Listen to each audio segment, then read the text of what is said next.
Welcome to Cutting Edge Web Content Development, the podcast where we delve into the world of CMS systems and their crucial role in website and web content development.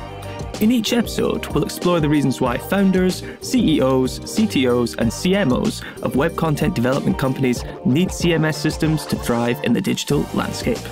Get ready to uncover the secrets behind successful website management, content creation, and seamless user experiences. Here's your host, Jonathan Ames. Welcome to Cutting Edge Web Content Development, a podcast by ButterCMS. Here we share insights on the intersection of content and web development and how you can align these two often competing forces to improve efficiency and business results.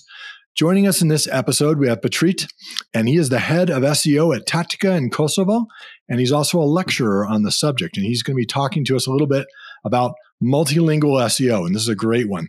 Really excited to have you on, Petrit. And first, just give us a quick background on your career, some of the projects you've worked on. Yeah, hi there, Jonathan and everyone else. I'm really glad to be part of this podcast. Thank you for inviting me. So as you introduced me, I spearhead the SEO strategy at Tactica here in Kosovo. We're a digital marketing agency. We work mostly with US clients and Europe clients, Western Europe clients, but also have some local clients, big players in the industry.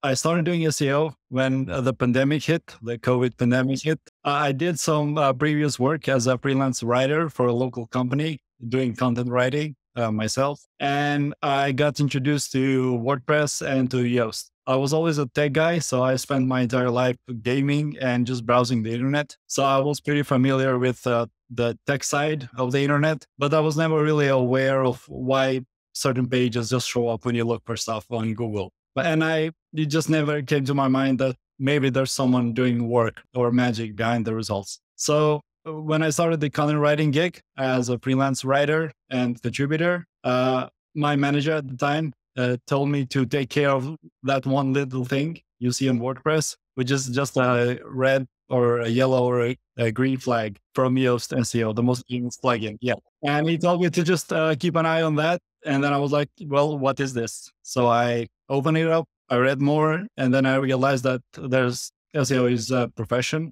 Like, people learn this, they do this on a daily basis, and they basically manage who shows up in the top results. Well, not directly manage, but they increase the chances of someone showing up in the top positions. And that got me interested. And then I made the switch. Since I had quite an extensive background on the technology side, I switched from the creative side, the content writing side, to the more technical on-page optimization, the technical SEO, and everything else. So that got me started. I got really passionate about it, doing courses online at the time, volunteering for work, helping any relatives that had any websites or businesses, doing local SEO for them, just helping them with their GMBs, anything I could get my hands on until I landed my first SEO job at a UK company. It was a UK company, but they just had opened the branch office here in Kosovo and Pristina. And I'm really massively thankful to the owner at that time that placed that faith in me as a junior sales specialist, because that really helped me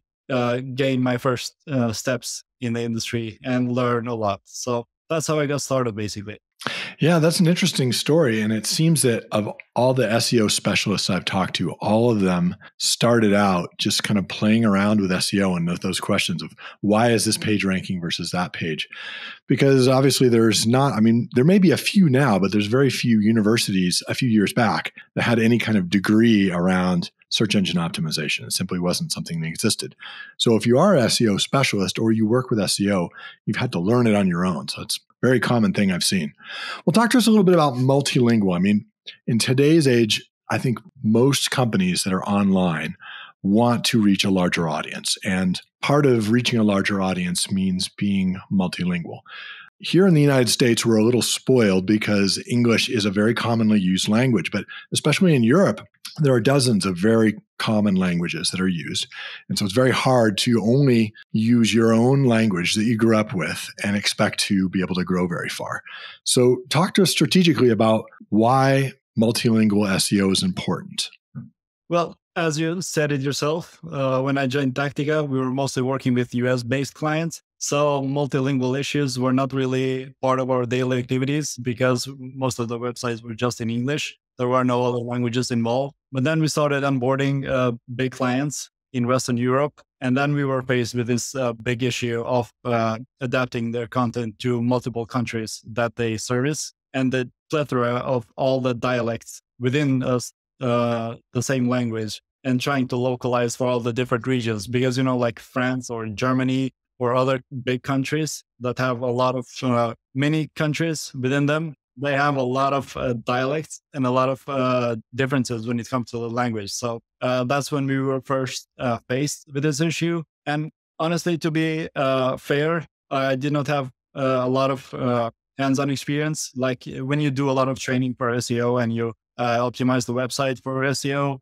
you do the hreflangs and all the other HTML attributes, but you're never really fully aware of how that impacts the performance of the website. It's only when you deal with a website that has 5 languages incorporated in them, and when you do the technical side properly for each version, and then you see the results a few months in, that you realize that some small changes, tweaks you made when they were launching the new language versions or the new landing pages. And then you realize how much impact you had on the entire process, on the entire organic traffic that you were bringing in for your clients. And then one interesting thing happened is that for a long time, we were working with US-based clients, but no multilingual language issues. We onboarded the Europe clients, and then we get the multilingual issues with SEO and performance and all the content issues. And then we started onboarding some US clients that needed multilingual websites, basically. Onboarded some clients in Miami, some law firms that need multilingual. So yeah, they need Spanish, Portuguese, because they're really close to the Southern American countries. So a lot of other languages, but then for I guess, image, they also decided to put in French and German. So they had like 5 languages. So yeah, the main issue with having a lot of languages on the website is not just the content, just pushing it out there, but making sure that Google understands that, first of all, you're not copying the content from someone else. And secondly, the content that you have pushed out matches the user intent. You hear this all over the internet. Any SEO podcast you listen to, any LinkedIn post, any article on the internet, they will talk about user intent. And it becomes really apparent when you do translation for websites. Because we started using AI translation tools just to test out the capabilities. ChatGPT was a new thing. A lot more AI tools were going live each and every day. So we started using some AI tools just to see how far they can take it. And then we realized basically the limits, what they can do and what they cannot do. And then we started coming up with strategies on how to offset these disadvantages that the AI tools had, how to find the perfect mix of human translation versus automatic translation with AI or that sort of stuff. It was quite a challenging journey to go through. It took a lot of hours, late hours, weekend hours, and just normal working hours to figure out what's the best approach. And it took a lot of meetings, just like this one, with all the team members and the company management on making really crucial decisions. Sometimes they seem small, but they impacted the results of our clients. But now, from the decisions we made in months ago, now they're generating like 100,000 traffic or more, and their sales are just keeping going up in all the markets that they operate in, basically. Excellent. I know one of the main reasons that I first got into multilingual SEO is because in other languages, the competition was lower for certain keywords. So say you were searching for a keyword that was very common and high traffic in the US, might have a little bit lower traffic, say in Spanish, but the competition level for that keyword in Spanish would be much, much lower. Is that the case today where other languages outside of English have lower competition levels for keywords? Is that a kind of a driving factor? Yeah, glad you pointed that out. It still remains a very big factor. When you look at the keywords in English and then you look at their other language synonyms or literal translations, their competition is really low. So if it will take you a year to say rank for a specific keyword in English in the global market. When you went to Spanish or French or any of the other popular languages or most spoken languages in the world, it will only take you 2 or 3 months with some really good optimization and translation on a professional level. So yes, that seems to be the case. It has, as a fact, it has been carried over for a lot of years now. Yeah. And it won't always stay that way. So eventually, in all these other languages, other competitors will catch up and there will be those competitive levels. So now is a great time to jump into that. If you are interested in trying to do SEO in other languages, you can be one of those first companies that really is taking up those competitive top spots and then make it harder for your competitors to follow. So as far as what are the challenges that you face when you're translating these websites for different markets or localizing? Because it's not just a language. It may be the same language, but a different localization depending on, say, 2 parts of the country or 2 different countries that speak the same language but have different variations. Well, as I previously mentioned, one of the biggest issues is just matching the queries, the content that we put out on the website with the user intent. And always the first issue that we have is the research process. Let's say we are based in Kosovo or a certain country. It has a geographical limit on how much we understand the culture and the language process or the way people think in other countries. So we have to do a lot of extensive research into that market, try to gauge their interest on searching for something online, checking the search volume, checking the different variations they use when they look for something.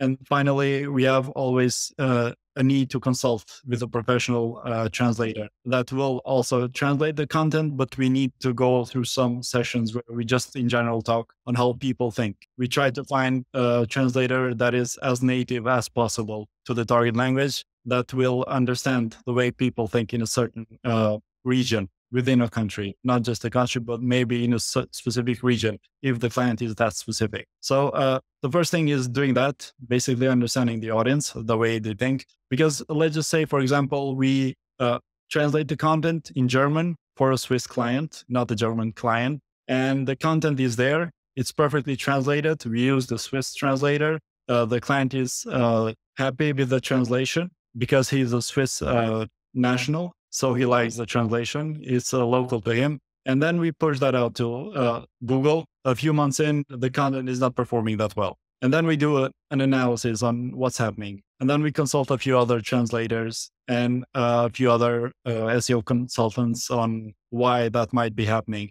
And then we come to the conclusion that even though Switzerland speaks German and they have their own dialect, when they go online, they don't search using their local dialect. They use something called High German, which is basically the standard version of German. So the way to get around that is basically to optimize the website for High German, but using other technical elements that would indicate it's for Switzerland, using the region markers. Yeah, really good point. You know, the various dialects that are out there. And some of those things you simply wouldn't know, like you said, until you do the research and talk to people in those areas and find those things out. Yeah, very good point. So as far as switching over to tactical, let's say someone is interested in this. They hear what you're saying. They're like, yes, we would love to localize our website to a couple of different languages. What are the first steps that somebody who's interested in doing that should take before embarking on this process? Well, the first most simple step would be to just find out whether that's worth it for them as a business, because some of them have a good idea that they want to translate the website, but it doesn't translate into traffic or business for that website, because obviously the entire point of why we do marketing and SEO specifically is because we want to increase the revenue, or we want to grow these websites and businesses into something larger. So the first thing is always to consider whether that makes sense for the business to translate into a local language, whether they will have enough revenue coming in from that market in order to justify all the investment they make in the translation, in our hours that we bill to them when it comes to optimizing the website and everything else related. So the first thing would be the business decision, whether it makes sense. The second thing would be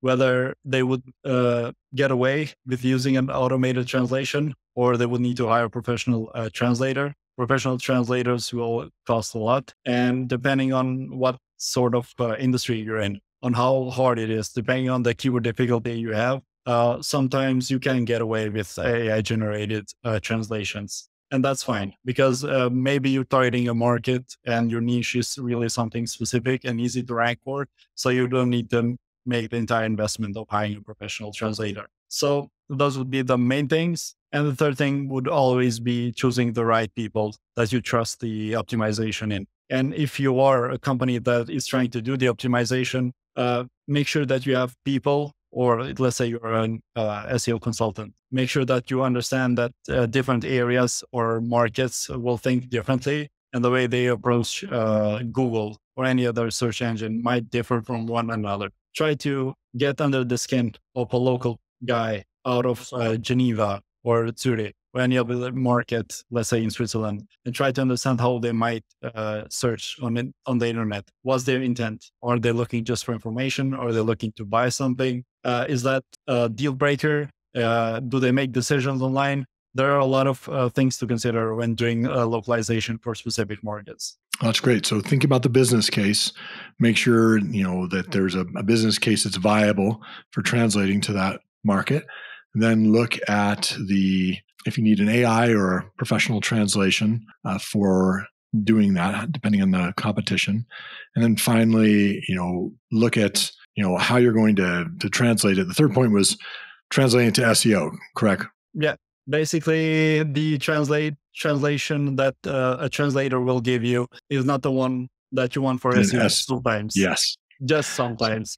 So do you have to have a SEO specialist who's fluent in that language to optimize the translation? Well, any good SEO specialist will have a natural feeling, like a sort of muscle memory built in within them that will remind them on how things might go. So most of the good SEO specialists that I talk to on a day-to-day basis, even if they are not fluent or they don't speak a certain language, they are really aware. They rarely make mistakes or they rarely fail at localizing a website for a specific language. And with enough research, most of the people in the industry become good enough at a language or thinking as a person coming from that market by just doing research, by just spending endless hours on the internet, figuring it all out. So not necessarily most of my team members don't speak German, let's say, but we are able to optimize for the German, for the entire DACH region. So Austria, Switzerland, and Germany.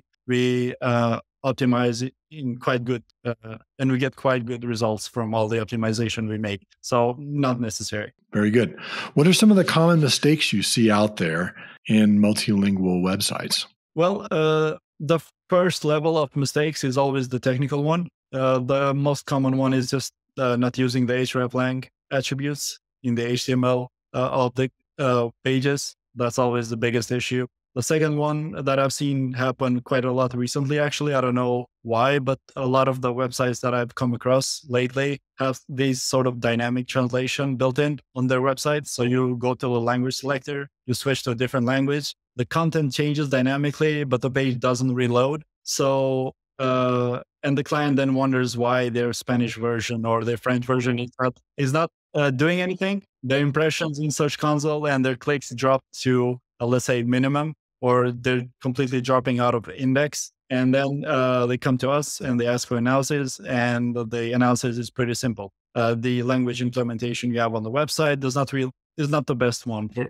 Google, because when Google clicks on one of the buttons for the languages or clicks a link and the content changes dynamically, but the page doesn't reload, Google is not really able to distinguish that it's an entirely new page. And then it's not able to crawl and index that content that you have in Spanish. You might have a really good content in Spanish and in English, but your default language on the website is English, and Google comes to your website, crawls the English version, selects the other language, but it doesn't reload. So I think it's just empty or something, and we'll just get on with it. We'll go to another book. So that's what is happening lately. I've seen quite a few sites on the past months. I don't know why I haven't seen it like in the past 2 years. Never seen a case like that in the past few months. a few cases. So it's starting to get worrisome. I don't know whether it's a business decision. Most of these plugins that do these dynamic translations seem to be automated or AI translators. I can understand the business decision to not invest in translating the website. And I guess in their eyes, it looks neater, like it's tidied up. Not a lot of issues with pages and updating the sitemaps and everything else. But when it comes to ranking, it always penalizes them. Yeah, no, really, really good point. You have to have a separate page for each translation if you hope to get any kind of SEO value out of those pages and that content. I think that part of that, like you said, is an operational issue where people they're looking for an easy way to quickly make these changes. But there actually are a lot of systems out there that don't make it very hard to go from your base language and still have a separate page for every translation. You could still even use AI to help with that translation, but that will generate a separate page that could be ranked separately. Yeah. So really good point. I know there are plugins that do these pages. They create the pages automatically when it comes to other languages. So I don't know why you would use a dynamic translator within the same page. That's the most confusing part. Yes, no, it makes sense. So as far as, here's kind of a top level tactical question. I don't know if you see this often, but is it better to have a separate domain for each of your languages, or is it good to keep it all on one domain and maybe subdomain it or something like that? Well, I wouldn't have a clear-cut answer to that question. We get a lot of questions, or personally, I get a lot of questions when it comes to subdomains. Like a lot of huge websites, they have implementations like, let's say, em.something.com, the English version, and then FR for French and all the other languages. Well, that's fine. If it all comes down to the business decision, whether you're fine with not using the authority of the English version, the international version that you have in terms of ranking. The main point why we suggest to our clients and why in the industry, subdomains are not the most preferred choice is because you will not benefit from the authority that your main domain has. And if you're fine with starting over or starting from scratch with zero authority, then sure, you can do subdomains for each language that you have, if you have the patience and the budget to invest in SEO for quite a lot of months and years. But if you're not that, let's say, willing to wait a long period of time for results, then choosing separate domains or subdomains within the same domain will not get you a lot of results in the short time period that you're targeting. So the short answer is depends. What's your budget? What's your business decision? What's your manpower? Do you have the manpower to, let's say you're that big of a company that you can afford to have a team for the French subdomain, a team for the German subdomain. It all comes down to a lot of small factors within the company that will impact that. So great description of that. So subdomains, good in some instances. You won't get the benefit of your original domain. Maybe if you're starting up from scratch, you don't have any authority to begin with, it might be a good way of doing it. But otherwise, you'd say better to keep it within folders within your main domain, correct? Yeah, just directories within the same domain that you use from day one. Excellent. Well, tell us some other tactics you think might be useful that someone who's interested in, upping their multilingual SEO game might try putting into place. Well, when it comes to a lot of languages have intricacies. So if you're trying to up your game on the industry, the first thing would be just to try new things. If you use a professional translator, you did not get a lot of results, switch away from that. Try to do the optimization yourself without using the help of a professional translator telling you, because the thing that happens mostly, and especially with tools, is that they try to preserve the syntax, the sentence structure that's in the original language, let's say in English. But when then that carries over to French or German or any other language, that will not make a lot of sense. That will not be how people look for things on the internet in that local market. So try to avoid that. Try to understand the meaning behind the sentence or the query or the question, and then give the solution in your own words, in your local language, if you are fluent enough. If you're not, you can always you can always ask the translator or use any of the tools. Any of the tools just translating the words themselves, they're fine. Like Google Translate has the translation for the word from English to French. But when you put that into the context or the syntax of a sentence, that's when it gets messed up. That's why you get really weird and bad results when you use it to translate entire paragraphs, even though it's gotten better in the past few years and months. So the one advice I would give is just experiment with that. Even if you have used professional translation, that will not guarantee your performance on search results. Try to do some pages on your own. Select some pages that are not bringing in the highest value for your company or for your client, and then do some A/B testing on those.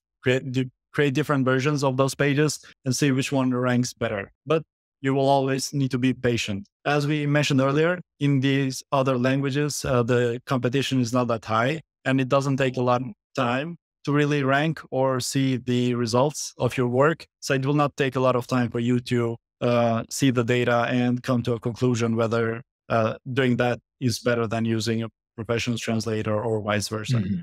Good points.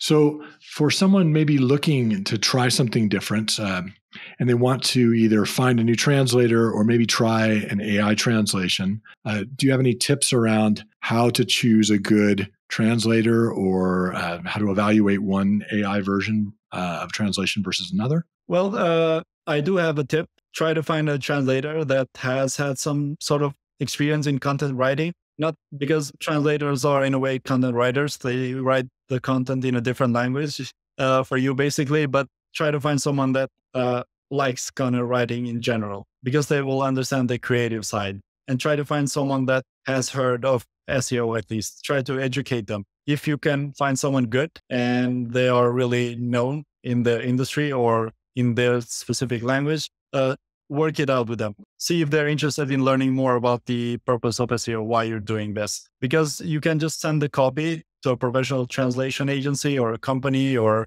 a freelance translator, and you will get the version back. But the people doing the translation will not really understand why you're doing it. And if they don't understand, then they will just stick to a more official translation. And they will do a good job, a really great job, basically. But what I always tell my team members when we talk about this issue is that it looks good, but it doesn't work. Because, the translation looks good when you look at it. The client will be happy. He will really like the translation because it will be in a standard formal version. But when you put it out there, it will not work. So see if you can find someone that understands the value of marketing, understands that the copy that you will produce in the translated language also needs to answer the queries in the most simplistic terms so that Google understands that it's an answer. It solves an issue that someone might have, and it deserves to be in the top positions. Yeah, great advice on translators.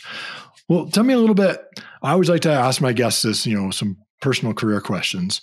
If you could go back in a time machine and talk to yourself when you're just getting out of college, what advice would you give yourself, things that you've learned in your career so far? Well, the first thing I would tell myself is to not try to find a full-time position from day one. I will tell myself to go and knock into the doors of all the marketing agencies and ask them if I can pay them to be part of them and just learn SEO from them. Because nowadays it's really hard, especially with new generations. It's really hard to get by with people that understand the value and have the patience to stick around until they fully understand and develop the capabilities to be a good SEO specialist. And I would tell myself to just not ask for pay. Actually, I'd pay the company to just be part of them so that I can understand 3 months or 6 months is nothing compared to the value you get out of an internship. So definitely when I was just being done with college, I would have really used an internship, because I kind of made a big leap doing just trainings and going into a full-time position, kind of a big leap of faith that costed me a lot of overtime hours and stressful nights trying to figure out everything behind the working hours so that I can make up and justify the trust put on me by my senior or the management of the company at the time. So yeah, the first advice would be that be patient with yourself, be patient with the industry. The companies are not trying to make use of you, or I don't know how to put it, but you have to put in the work. A lot of people just quit quite easily. They start a month in or 2 months in, they don't see any big results, or they don't get the fulfillment that they thought they would get from day one. And then you see them dropping out, and it's really sad. So I would tell myself I didn't give up, but I would also tell the others to just stick with it. It will pay off as long as you put the value and the work in. Very good advice. Are there any, when you're looking for inspiration or to develop your skill set today, are there any books or podcasts or conferences that you found really has helped you to continue to develop? I've been looking at courses this entire career, and what I found really helpful is the case studies I see on LinkedIn mostly recently, especially like on holistic SEO. There's this guy, KODE Project. I think he's from Turkey or somewhere. He posts something really impressive from time to time, and I really can't wait when he's going to publish the next one. What I found really helpful was the CXL Academy, their courses on, because I'm also interested in other fields of digital marketing, not just SEO. So I'm also interested in Google Ads and social media management, that sort of stuff. So I've been really looking at their courses and find them really helpful in developing my skills. But also on the other end, I'm also using tools like LinkedIn Premium or local companies here that provide trainings in order to develop my skills into the technical side more, like programming, not just basic HTML and JavaScript stuff, but something more advanced. And the last thing I'd also like to develop is the learning more about data visualization, because we sometimes have a lot of success stories, but we just can't put it in the best way out possible. So it doesn't look like much. And if you don't know how to showcase your work, then you lose a lot of interest from your potential clients. Tell me a little bit now, if people want to get a hold of you or get in contact with you, how could they reach you? How could they find you? Well, the straightforward answer is my LinkedIn profile, and they can always reach me via LinkedIn or my email, which is petrithalitaj@gmail.com. I don't know if anyone got that. I'll probably be in the description for the podcast. But yeah, LinkedIn is always the best way to get in touch. Even if you have any small questions, anything you might think is not big of a deal, I'd love to get in touch with people on LinkedIn, just talk about the industry in general, day to day. Absolutely. It's great. Tell me a little bit about Tactica, where you work. What is your special sauce? What is the thing that makes Tactica different, say, from other companies out there in digital marketing? And what are the kind of clients that you do best for? Well, I joined Tactica a year and a half, almost. And ever since because before Tactica, I used to do remote work, a lot of remote work, like 2 years in remote working. And then I finally gave up and realized that I needed to switch to an office-based environment. So I've been working with them. They're pretty great. There's a lot of room for improvement, a lot of room for progress in your career and your own personal benefits. So really appreciative of that. The company itself has the necessary expertise to deal with a lot of different clients, like we deal with the medical industry in the US, the contractor, home improvement industries in the US. And then we do have e-commerce websites, large e-commerce websites that have different languages embedded into their websites. What else? Therapy, clinics, mental health, hormonal health, like BHRT and other clinics, education institutions in the US, all sorts of industries. I don't think there's an industry out there that we haven't had experience. So I think because when I think about it, the way the company started with their first activities, I think they gained the necessary knowledge in order to understand on what makes things rank on Google. So the owners, the founders of the company, I think they have like one of the best grips on what makes a certain page rank. And it's always a pleasure talking to them and learning more about their insights on, let's say, how many links a certain page needs in order to rank for a specific keyword, and the way they analyze the data, like the domain authority that we have and the page trust and the competition, and why a competitor with 0 links is ranking the top 3 positions, but our client with 100 links is not in the top 10 positions, even though when you look at the numbers, you think that makes no sense. So that sort of stuff is, I think, the secret sauce on why the company has been so successful and why it has managed to grow from a 2-man team basically into a company of 50 and more employees joining every day, and why we have retained clients from the US for more than 3 years now. Like we have legacy accounts that are spanning out in 3+ years. And that's really the best indicator of the work we do, the value we provide for these clients. Excellent. And so how can people find Tactica or reach out? Just Tactica.com? Actually, the domain would be SEOtactica.com. SEO Tactica. Because Tactica.com, I think, was busy at the time because there's this US company called Tactica as well. Sometimes people... It's getting hard to find company names. yeah, harder by the day. So anyone wanted to get in touch with the company or agency for any sort of digital marketing needs, I spearhead the SEO department, but we have really capable other departments like the social media team and the Google Ads team and the design team, which provides really good results. They can see the case studies, they can see our work, our portfolio at SEOtactica.com, Tactica at Instagram, Facebook, LinkedIn, all of the social media you can think of. We're present, we're there. Just look for SEO Tactica if Tactica itself doesn't bring up our company information, basically. Excellent. Thank you so much, Petrit, for taking the time today to discuss multilingual SEO, share some career insights, and tell us a little bit about Tactica. Appreciate your time. Yeah. Thank you, Jonathan, for having me. And I look forward to talking to you soon. Thank you. Cutting Edge Web Content Development is brought to you by ButterCMS. To find out how you can build better with Butter, stop wasting dev time, and free your marketers from your legacy CMS, visit ButterCMS.com.